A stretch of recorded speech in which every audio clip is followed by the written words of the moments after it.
Hi, my name is Catherine Valega, and my firm Green Bee Advisory focuses on supporting breadwinner women with their financial lives. That includes corporate execs and business owners.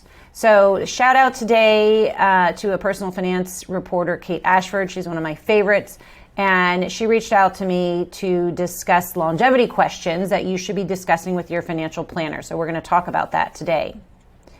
So first of all, it's very important to know what is the life expectancy. What is the number that we are running your plans till? No one wants to outlive their money, right? So we want to be honest about your life expectancy. We don't want to be too young if great aunt, Jeannie lived till 105. We don't want to outlive our assets, so we want to make sure we account for that in our financial plan.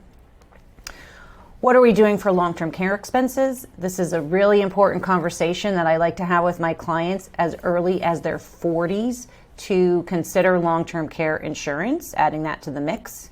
How should I prepare for healthcare needs? Your Medicare claiming at age 65 and every year thereafter is a complex decision, and I recommend that you work with a specialist every year to help you determine what is the right combination for you. And then lastly, should we include any planning for our parents? I see this a lot.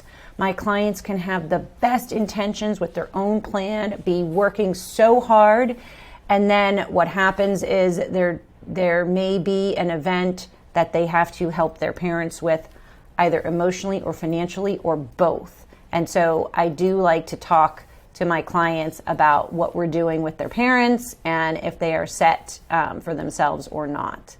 So thank you so much. Please reach out if I can help you with anything. Have a good day.